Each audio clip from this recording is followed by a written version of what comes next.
आवाज। बात देश की संसद की हो या फिर दुनिया की, व्यापार, अपराध, खेल या खबरें हो राजनीति की, दुनिया भर की खबरें अब होंगी आपकी मुट्ठी में। देखिए हर खबर। नमस्कार, हूँ रविंद्र और बुलेटिन में सबसे पहले अमेठी में कुमार विश्वास स्वागत है एक बार फिर आपका। मैं हूँ आपके साथ कोमल गौतम। इस बार तहकीकात में हम आपके लिए लाए हैं एक ऐसी कहानी सिर्फ लाइव 24/7 न्यूज पर।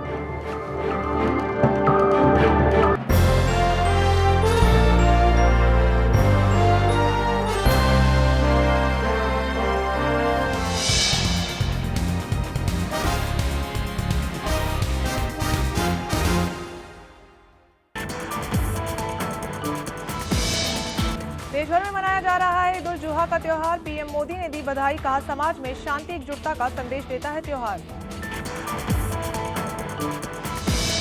कश्मीर घाटी में अशांति का दौर जारी, ईद उल जुहा के मौके पर भी पसरा है सन्नाटा। वहीं बादिमपुर में सुरक्षा बलों से झड़प में एक प्रदर्शनकारी की मौत।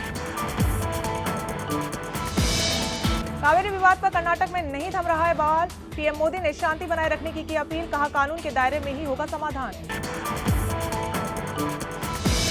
यूपी बीजेपी अध्यक्ष केशव प्रसाद मौर्य का दावा, कहा नहीं चलेगा राहुल का जादू, 2017 में बनेगी बीजेपी सरकार।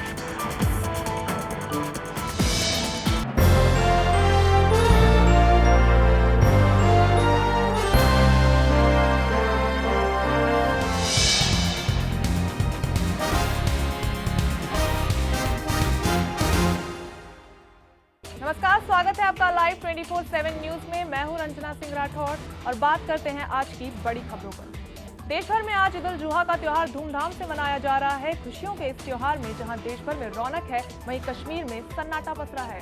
बकरीद के मौके पर भी कश्मीर में कर्फ्यू जारी है। बांदीपुर जिले में प्रदर्शनकारियों और सुरक्षा बलों के बीच झड़प में एक प्रदर्शनकारी की मौत हो गई है। आपको बता दें कि कई साल बाद पहला मौका है जब घाटी में ईद के मौके पर 10 जिलों में कर्फ्यू लगा है। कश्मीर में निगरानी के लिए हेलीकॉप्टरों और ड्रोनों की तैनाती की गई है। कावेरी नदी के पानी बंटवारे को लेकर कर्नाटक में जमकर बवाल मच रहा है। इस विवाद को लेकर बेंगलुरु समेत कर्नाटक में कई हिस्सों में प्रदर्शन अब हिंसक होते जा रहे हैं। इन हिंसक प्रदर्शनों में एक प्रदर्शनकारी की मौत भी हो गई है। वहीं कर्नाटक और तमिलनाडु की हिंसा से केंद्र सरकार हरकत में आई है। केंद्रीय गृह मंत्री राजनाथ सिंह ने इस मामले को लेकर दोनों राज्यों के मुख्यमंत्री से बातचीत की है और शांति बनाने की अपील भी की है। वहीं प्रधानमंत्री नरेंद्र मोदी ने भी लोगों से शांति बनाए रखने की अपील की है और कहा है कि संविधान के दायरे में रहकर ही इस समस्या का हल निकाला जाएगा। यूपी में बीजेपी जीत की हुंकार भर रही है। बीजेपी प्रदेश अध्यक्ष केशव प्रसाद मौर्य ने दावा किया है कि 2017 में बीजेपी की सरकार ही सूबे में बनेगी। अखिलेश पर बरसते हुए मौर्य साहब बोले कि सपा सरकार ने राज्य को बदनाम प्रदेश बना दिया है। सरकार 2/3 बहुमत से अधिक सीटें जीत करके बनेगी। सपा बसपा के कुशासन के कारण से उत्तर प्रदेश जो देश का सर्वश्रेष्ठ प्रदेश बन सकता था, वह सर्वश्रेष्ठ प्रदेश बनने की जगह पूरे देश में एक बदनाम प्रदेश बन गया है। श्री अखिलेश यादव जी की सरकार सभी मोर्चों पर फेल हो गई है। कानून व्यवस्था पूरी तरह से ध्वस्त है। इनकी सरकार में अपराधी पुलिस से नहीं डरते, पुलिस अपराधियों से डरती है। यूपी में बीजेपी दनादन रैलियां कर रही है। बुलंदशहर में बीजेपी की रैली में उस वक्त हंगामा मच गया जब प्रदेश अध्यक्ष की रैली में उनके सुरक्षा कर्मियों ने कार्यकर्ताओं को मंच में जाने से रोक दिया। फिर क्या था, कार्यकर्ताओं का गुस्सा सुरक्षा कर्मियों पर फूट पड़ा। हालांकि पार्टी नेताओं ने कार्यकर्ताओं को इसी तरह शांत किया।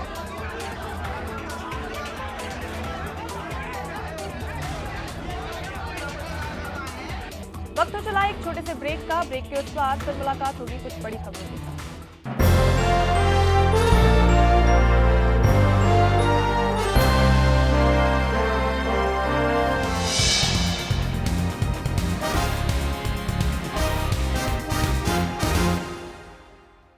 देश की सीमाओं के बाहर भी बनती हैं खबरें। अमेरिकी राष्ट्रपति चुनाव हो या फिर सीरिया के मौजूदा हालात, हर अंतर्राष्ट्रीय खबर पर रहेगी हमारी पैनी नजर। देखिए वर्ल्ड न्यूज सिर्फ लाइव 24/7 न्यूज पर। Hot, spicy, glamorous, stylish, up to date, थोड़ा खट्टा थोड़ा मीठा, आपको मिलेगा एंटरटेनमेंट का एक्स्ट्रा डोज।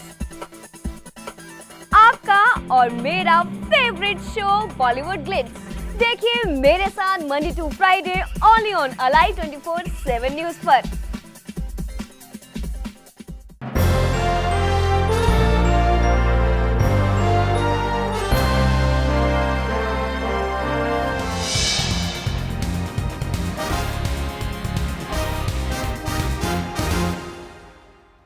बीजेपी सरकार बनाने के लिए खूब पसीना बहा रही है। बीजेपी सांसद डॉक्टर महेंद्र नाथ पांडे ने जमुनीपुर गांव पहुंचकर मोदी सरकार की तारीफों में कसीदे पढ़े।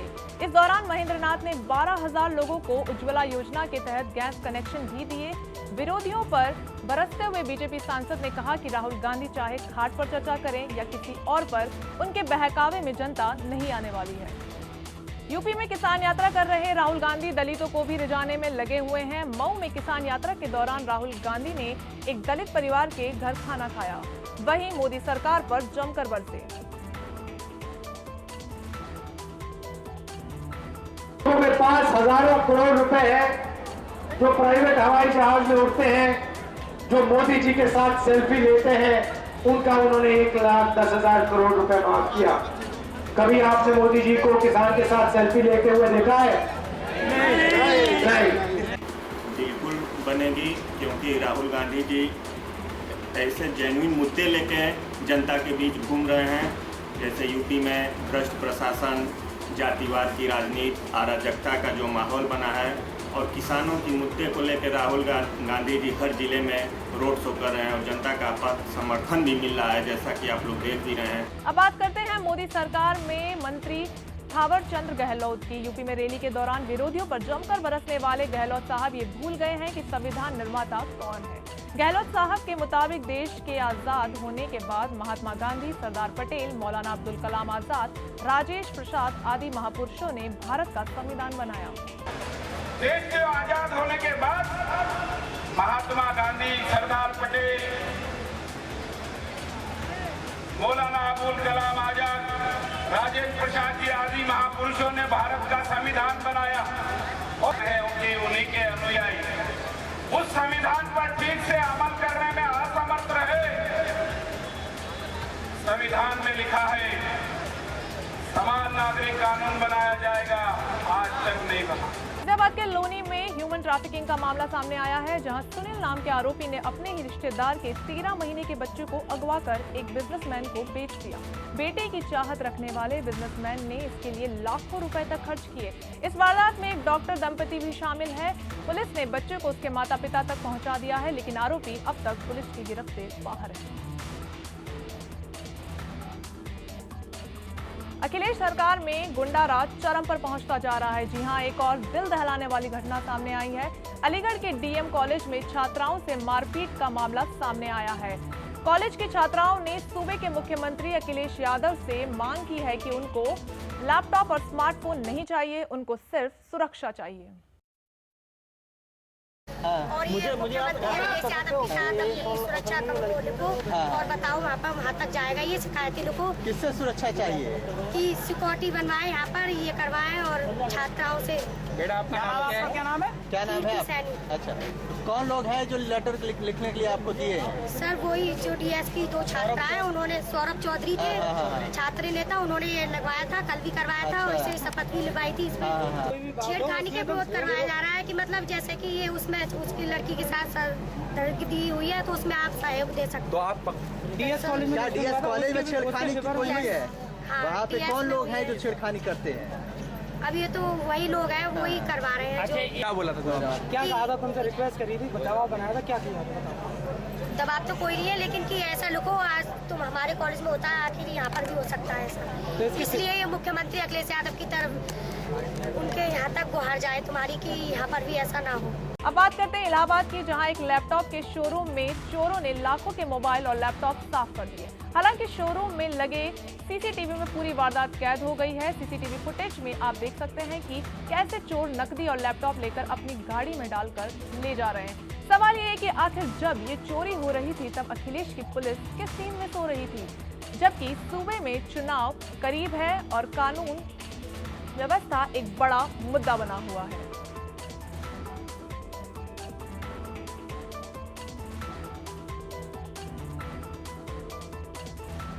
भारत की दीपा मलिक ने रचा इतिहास। जी हां, रियो में गोला फेंक F53 में रजत पदक जीतकर पैरालंपिक में पदक हासिल करने वाली देश की पहली महिला खिलाड़ी बन गई हैं। दीपा ने अपने 6 प्रयासों में से सर्वश्रेष्ठ 4.61 मीटर गोला फेंका। दीपा की जीत पर हरियाणा सरकार उनको 4 करोड़ रुपए के नकद पुरस्कार देने का ऐलान किया है। आपको बता दें कि अब तक रियो पैरालंपिक में भारत 3 पदक जीत चुका है।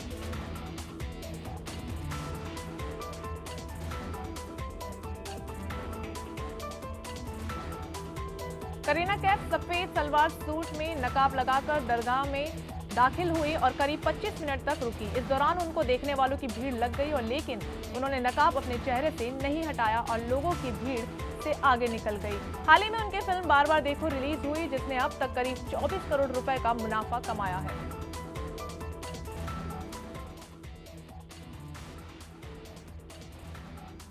आज के लिए बड़ी खबरों में बस इतना ही। देश और दुनिया की तमाम खबरों के लिए देखते रहिए अलाइव 24/7 न्यूज। नमस्कार।